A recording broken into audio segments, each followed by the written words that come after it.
ಓಂ ಶ್ರೀ ಗುರುಭ್ಯೋ ನಮಃ. ನಮಸ್ತೆ ಗೆಳೆಯರೇ, ಆಚಾರ್ಯ ಸ್ಕಲ್ಪ್ಚರ್ ಯೂಟ್ಯೂಬ್ ಚಾನಲ್ಗೆ ಸ್ವಾಗತ. ನಾನು ನಿಮ್ಮ ಮಧುಸೂದನ್ ಆಚಾರ್ಯ. ಗೆಳೆಯರೇ, ಇವತ್ತು ಜ್ಯೋತಿಷ ವಿಚಾರದಲ್ಲಿ ಕನ್ಯಾ ರಾಶಿಯಲ್ಲಿ ಬರ್ತಕ್ಕಂಥ ಗ್ರಹಗಳ ಒಂದು ಶುಭ ಫಲಗಳ ಬಗ್ಗೆ ತಿಳಿಸ್ಕೊಡ್ತೀನಿ. ಕನ್ಯಾ ರಾಶಿಯಲ್ಲಿ ಯಾವ್ಯಾವ ಗ್ರಹ ಹೆಚ್ಚು ಬಲಶಾಲಿ ಆಗ್ತದೆ, ಯಾವ ಗ್ರಹಗಳಿಂದ, ಅದರಲ್ಲೂ ಯಾವ ನಕ್ಷತ್ರ ಬರುತ್ತೆ, ಆ ನಕ್ಷತ್ರಗಳ ಅಧಿಪತಿಗಳ ವಿಚಾರ ಸಂಪೂರ್ಣವಾದ ಮಾಹಿತಿ ತಿಳಿಸ್ಕೊಡ್ತೀನಿ. ಆಲ್ರೆಡಿ ಎಲ್ಲಾ ರಾಶಿಗಳ ಬಗ್ಗೆ ತಿಳಿಸ್ಕೊಟ್ಟಿದ್ದೀನಿ. ಇನ್ನು ಕನ್ಯಾ ಧನುಸು ರಾಶಿ ಬಾಕಿ ಇತ್ತು, ಹಾಗಾಗಿ ಇದೊಂದು ವಿಡಿಯೋ ಮಾಡ್ತಾ ಇದ್ದೀನಿ.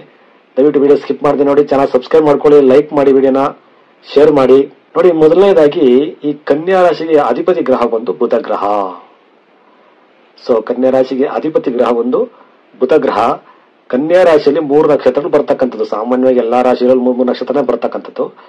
ಅದರಲ್ಲಿ ಕನ್ಯಾ ರಾಶಿಯಲ್ಲಿ ಬರ್ತಕ್ಕಂಥ ನಕ್ಷತ್ರಗಳು ಯಾವ್ಯಾವು ಅಂದ್ರೆ, ಉತ್ತರ ಫಲ್ಗುಣಿ ನಕ್ಷತ್ರ ಮೊದಲನೇ ನಕ್ಷತ್ರ, ಉತ್ತರ ಫಲ್ಗುಣಿ ನಕ್ಷತ್ರ 2ನೇ ಪಾದ, 3ನೇ ಪಾದ, 4ನೇ ಪಾದ ಬರತಕ್ಕಂಥದ್ದು ಕನ್ಯಾ ರಾಶಿಯಲ್ಲಿ.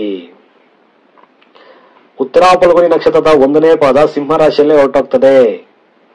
ಸಿಂಹ ರಾಶಿಯಲ್ಲಿ ಉತ್ತರ ಫಲ್ಗುಣಿಯ ಒಂದು ಪಾದ ಮಾತ್ರ ಸಿಂಹ ರಾಶಿಯಲ್ಲಿ ಹೋಗ್ತದೆ. ಉಳಿದಿರ್ತಕ್ಕಂಥ 2, 3, 4ನೇ ಪಾದಗಳು, 3 ಪಾದಗಳು ಸಹ ಇಲ್ಲಿ ಉತ್ತರ ಫಲ್ಗುಣಿ ನಕ್ಷತ್ರದ 3 ಪಾದಗಳು ಕನ್ಯಾ ರಾಶಿಯಲ್ಲೇ ಬರ್ತಕ್ಕಂಥದ್ದು.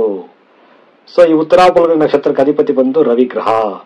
ಸೊ ನಂತರ ಬರ್ತಕ್ಕಂಥದ್ದು ಇಲ್ಲಿ ಹಸ್ತ ನಕ್ಷತ್ರ. ಈ ಹಸ್ತ ನಕ್ಷತ್ರಕ್ಕೆ ಅಧಿಪತಿ ಬಂದು ಚಂದ್ರ ಗ್ರಹ. ಹಸ್ತ ನಕ್ಷತ್ರದ ಸಂಪೂರ್ಣ 4 ಪಾದಗಳನ್ನು ಬರ್ತಕ್ಕಂಥದ್ದು ಕನ್ಯಾ ರಾಶಿಯಲ್ಲಿ. ಸೊ ಇನ್ನ ಕುಜ, ಚಿತ್ತಾ ನಕ್ಷತ್ರಕ್ಕೆ ಅಧಿಪತಿ. ಈ ಕನ್ಯಾ ರಾಶಿಯಲ್ಲಿ ಬರ್ತಕ್ಕಂಥ ಇನ್ನೊಂದು ನಕ್ಷತ್ರ ಅಂತ ಹೇಳಿದ್ರೆ ಈ ಚಿತ್ತಾ ನಕ್ಷತ್ರ. ಚಿತ್ತಾ ನಕ್ಷತ್ರದ 1ನೇ ಪಾದ, 2ನೇ ಪಾದ ಮಾತ್ರ ಕನ್ಯಾ ರಾಶಿಯಲ್ಲಿ ಇರುತ್ತೆ. ಉಳಿದಿರತಕ್ಕಂಥ 2 ಪಾದಗಳು ತುಲಾ ರಾಶಿಗೆ ಹೋಗುತ್ತೆ. ಯಾಕಂದ್ರೆ ಟೋಟಲ್ ಆಗಿ ಒಂದು ರಾಶಿಗೆ 9 ಪಾದ. ಇಲ್ಲಿ ಆಲ್ರೆಡಿ ಉತ್ತರ ಫಲ್ಗುಣಿ 3 ಪಾದ, ಹಸ್ತ ನಕ್ಷತ್ರದ 4 ಪಾದ, 7 ಆಯ್ತು. ಸೊ ಇನ್ನೆರಡು ಪಾದಗಳು ಇಲ್ಲಿ ಚಿತ್ತಾ ನಕ್ಷತ್ರದಲ್ಲಿ ತಗೊಂಡಿರ್ತಕ್ಕಂಥದ್ದು. ಸೊ ಹಾಗಾಗಿ ಚಿತ್ತಾ ನಕ್ಷತ್ರಕ್ಕೆ ಅಧಿಪತಿ ಬಂದು ಕುಜ ಗ್ರಹ. ಸೊ ಕನ್ಯಾ ರಾಶಿಯಲ್ಲಿ ಚಂದ್ರ ಗ್ರಹ ಉತ್ತರ ಫಲ್ಗುಣಿ ನಕ್ಷತ್ರದಲ್ಲಿದ್ದಾಗ ಅಥವಾ ಹಸ್ತ ನಕ್ಷತ್ರ ಅಥವಾ ಚಿತ್ತಾ ನಕ್ಷತ್ರದ 2 ಪಾದಗಳಲ್ಲಿ ಇದ್ದಾಗ ಅದು ಕನ್ಯಾ ರಾಶಿ ಆಗ್ತದೆ.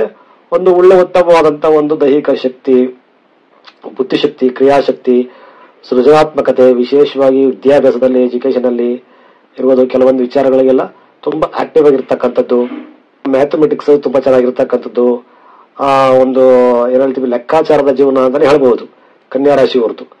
ಹಾಗಾಗಿ ಕನ್ಯಾ ರಾಶಿ ಒಂದಷ್ಟು ಉತ್ತಮ ಫಲಗಳನ್ನ ಕೊಡ್ತಕ್ಕಂಥ ಮನೆ ಆಗ್ತದೆ ಇದು. ಇನ್ನು ಈ ಕನ್ಯಾ ರಾಶಿ ಬರ್ತಕ್ಕಂಥದ್ದು ಬುಧನಿಗೆ ಸ್ವಕ್ಷೇತ್ರ. ಕನ್ಯಾ ರಾಶಿ ಬುಧನ ಸ್ವಕ್ಷೇತ್ರ ಹೌದು, ಉಚ್ಚ ಸ್ಥಾನ. ಬುಧನು ಕನ್ಯಾ ರಾಶಿಯಲ್ಲಿ ಉಚ್ಚನಾಗುತ್ತಾನೆ. ಅದರಲ್ಲೂ ಏನಾದ್ರೂ 15 ಡಿಗ್ರಿಯಲ್ಲಿದ್ರೆ, 15 ಡಿಗ್ರಿ ಅಂದ್ರೆ ಆಲ್ಮೋಸ್ಟ್ ಹಸ್ತ ನಕ್ಷತ್ರ ಬರ್ತದೆ. ಸೊ ಈ ಕನ್ಯಾ ರಾಶಿಯಲ್ಲಿ ಬುಧ ಏನಾದ್ರೂ 15 ಡಿಗ್ರಿಯಲ್ಲಿದ್ರೆ ಪರಮ ಉಚ್ಚನಾಗುತ್ತಾನೆ. ಕಂಪ್ಲೀಟ್ ಆಗಿ ಉಚ್ಚನಾಗುತ್ತೆ. 100ಕ್ಕೆ 100 ಭಾಗ ಸಂಪೂರ್ಣ ಬಲ ಇರುತ್ತೆ ಬುಧನಿಗೆ. ಯಾಕೆಂದ್ರೆ ಬುಧನಿಗೆ ಇದು ಸ್ವಂತ ಮನೆ, ಸ್ವಕ್ಷೇತ್ರ, ಉಚ್ಚ ಸ್ಥಾನ, ಮೂಲ ತ್ರಿಕೋಣ. ಹೀಗಾಗಿ 3 ಅಂಶಗಳು ಒಳಗೊಂಡಿರತಕ್ಕಂಥ ಮನೆ ಕನ್ಯಾ ರಾಶಿ. ಬುಧನಿಗೆ ಅತ್ಯಂತ ಹೆಚ್ಚು ಬಲಶಾಲಿ ಗ್ರಹ ಇದು ಬುಧ. ಈ ಮನೆಯಲ್ಲಿ ಬುಧ ಇದ್ರೆ ಖಂಡಿತವಾಗ್ಲೂ ಅದ್ಭುತವಾದ ಫಲಗಳು ಕೊಡ್ತಾನೆ ಆ ಬುಧನ ಮಹಾದಶೆಯಲ್ಲಿ ಅಥವಾ ಬುಧನ ಭುಕ್ತಿಗಳಲ್ಲಿ.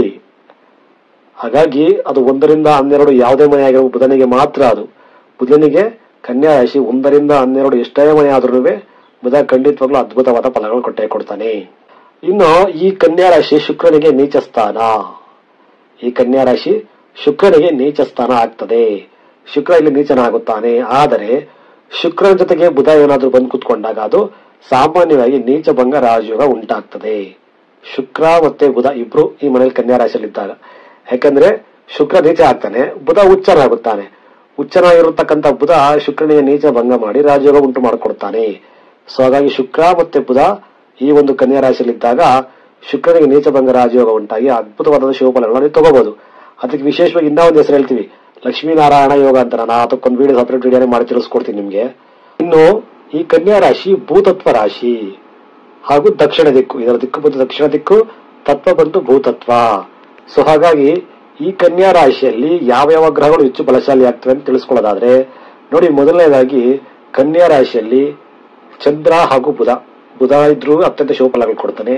ಇನ್ನು ಚಂದ್ರ ಯಾವುದೇ ನಕ್ಷತ್ರದಲ್ಲಿದ್ರೂ ಅತ್ಯಂತ ಹೆಚ್ಚು ರಾಜಯೋಗ ಉಂಟಾಗ್ತದೆ ಆ ದಶೆಗಳು ಬಂದಾಗ. ಅದರಲ್ಲೂ ನಂಬರ್ಸ್ ಅನ್ನು ಹೇಳಿರ್ತಕ್ಕಂಥ ಮನೆಗಳಾಗಿರ್ಬೇಕಿಲ್ಲಿ. ನೋಡಿ, ಮೊದಲನೇದಾಗಿ ನಾವು ಉತ್ತರ ಫಲ್ಗುಣಿ ನಕ್ಷತ್ರಕ್ಕೆ ಬರೋಣ.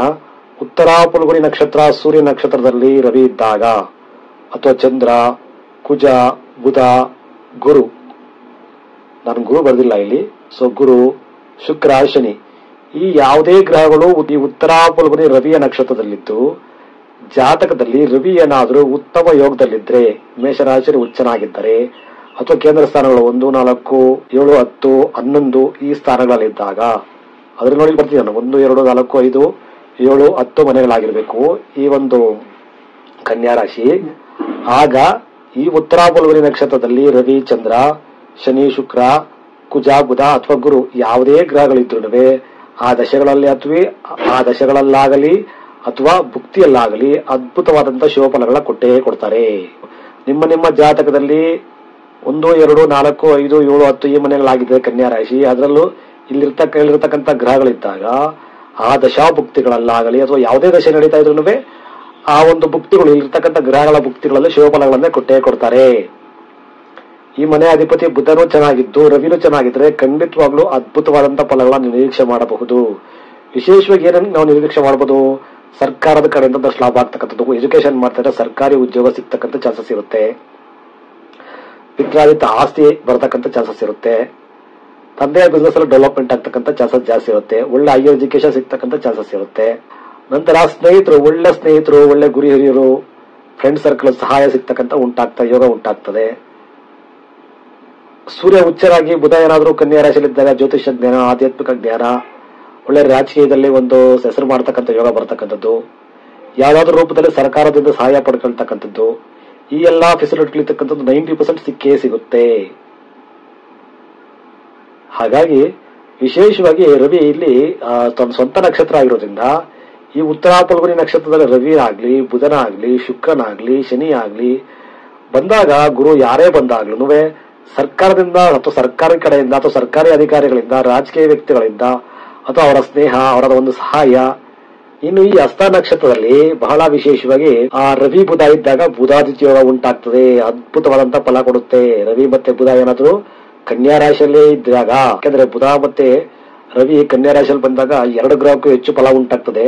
ಅದರಲ್ಲೂ ಏನಾದ್ರು ರವಿಯ ನಕ್ಷತ್ರದಲ್ಲಿ ಇದ್ರೆ, ಉತ್ತರ ಫಲ್ಗುಣಿ ನಕ್ಷತ್ರದಲ್ಲಿ ಬುಧ ರವಿ ಇದ್ದು ಅಥವಾ ಹಸ್ತ ನಕ್ಷತ್ರದಲ್ಲಿ ಇದ್ದಾಗ ಸರ್ಕಾರಕ್ಕೆ ಸಂಬಂಧಪಟ್ಟಿರ್ಬೋದು, ಭೂಮಿಯಿಂದ ಧನಲಾಭ ಉಂಟಾಗ್ತಕ್ಕಂಥದ್ದು, ಕೃಷಿದಲ್ಲಿ ಧನಲಾಭ ಆಗ್ತಕ್ಕಂಥದ್ದು, ಕೃಷಿ ಮಾಡಿ ಸಂಪಾದನೆ ಮಾಡತಕ್ಕಂಥದ್ದು, ಬ್ಯಾಂಕಿಂಗ್ ನೌಕರಿ ಸಿಗ್ತಕ್ಕಂಥದ್ದು, ವಿಶೇಷವಾದ ಸ್ನೇಹಿತರಿಂದ ಸಂಪಾದನೆ ಸ್ನೇಹಿತರ ಒಂದು ಸಹಾಯ ಸಿಗ್ತಕ್ಕಂಥದ್ದು, ಈ ಒಂದು ಎಲ್ಲಾ ಅದ್ಭುತಗಳು ಆ ದಶಗಳಲ್ಲಿ ಅಥವಾ ಆ ಭುಕ್ತಿಗಳಲ್ಲಿ ಖಂಡಿತವಾಗ್ಲೂ ಸಿಕ್ಕೇ ಸಿಗುತ್ತೆ.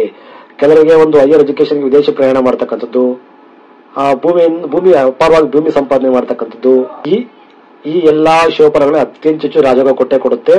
ಆ ಬುಧನ ದಶೆಯಲ್ಲಾಗ್ಲಿ ಅಥವಾ ರವಿ ದಶೆಯಲ್ಲಾಗ್ಲಿ ಅಥವಾ ಚಂದ್ರ ಮಹಾದಶೆಯಲ್ಲಿ. ಸೊ ಯಾರ ಜಾತಕದಲ್ಲಿ ಆ 3, 6, 10, 11ನೇ ಮನೆಗಳಾಗಿತ್ತು ಕನ್ಯಾ ರಾಶಿ, ಅದರಲ್ಲೇನಾದ್ರೂ ಚಂದ್ರ, ರವಿ, ಬುಧ, ಗುರು, ಕುಜ, ಶನಿ, ರಾಹು ಬಂದಾಗ ಈ ವಿದೇಶ ಪ್ರಯಾಣ ಆಗ್ತಕ್ಕಂಥದ್ದಿರ್ಬೋದು, ಬೇರೆ ಬಿಸ್ನೆಸ್ ಮಾಡ್ತಕ್ಕಂಥ ಯೋಗ ಉಂಟಾಗಬಹುದು. ವಿಶೇಷವಾಗಿ ಕೃಷಿಯಿಂದ ಧನಲಾಭ ಆಗ್ತಕ್ಕಂಥದ್ದು, ತಂದೆ ಕಡೆಯಿಂದ ಆಸ್ತಿ ಬರ್ತಕ್ಕಂಥ ಪಿತ್ರಾಜಿತ ಆಸ್ತಿ, ಅದರಿಂದ ಹೆಚ್ಚು ಧನಲಾಭ ಉಂಟಾಗ್ತಕ್ಕಂಥದ್ದು, ರಿಯಲ್ ಎಸ್ಟೇಟ್ ಬಿಸ್ನೆಸ್ ಮಾಡ್ತಕ್ಕಂಥದ್ದು, ಸರ್ಕಾರಿ ನೌಕರಿಯಿಂದ ಸ್ವಲ್ಪ ಲಾಭ ಆಗ್ತಕ್ಕಂಥದ್ದು, ಸರ್ಕಾರಿ ವ್ಯಕ್ತಿಗಳ ಪರಿಚಯ ಆಗ್ತಕ್ಕಂಥದ್ದು, ಇನ್ಫ್ಲೂಯೆನ್ಸ್ ಸಿಗ್ತಕ್ಕಂಥದ್ದು, ಈ ಎಲ್ಲಾ ಯೋಗಗಳು ಉಂಟಾಗ್ತದೆ. ಹಾಗಾಗಿ ನಿಮ್ಮ ಜಾತಕದಲ್ಲಿ ನೋಡ್ಕೊಳ್ಳಿ, ವಿಶೇಷವಾಗಿ ಬುಧ ಮತ್ತೆ ರವಿ, ಕುಜ, ಚಂದ್ರ, ಶನಿ ಇವ್ರಿಗಂತೂ ಅದ್ಭುತವಾದ ಫಲ ಕೊಡ್ತಕ್ಕಂಥ ಮನೆ ಇದು. ಅದರಲ್ಲೂ 3, 6, 10, 11 ಆದ್ರೆ, ಅಥವಾ ಅದು ಹಸ್ತ ನಕ್ಷತ್ರದಲ್ಲಿ ಅಥವಾ ಉತ್ತರ ಫಲ್ಗುಣಿ ನಕ್ಷತ್ರ 1, 2, 4, 5, 7, 10 ಮನೆಗಳಂತೂ ಅದ್ಭುತ ಫಲ ಕೊಡುತ್ತೆ. ಎಲ್ಲದಕ್ಕೂ ಮೇನ್ ಆಗಿ ನಮ್ಗೆ ದಶೆ ಬರಬೇಕು. ದಶ ಮತ್ತು ಭುಕ್ತಿ ಬಂದಾಗ ಹೆಚ್ಚು ಶುಭಫಲಗಳನ್ನ ನೀವು ತಗೋಬಹುದು.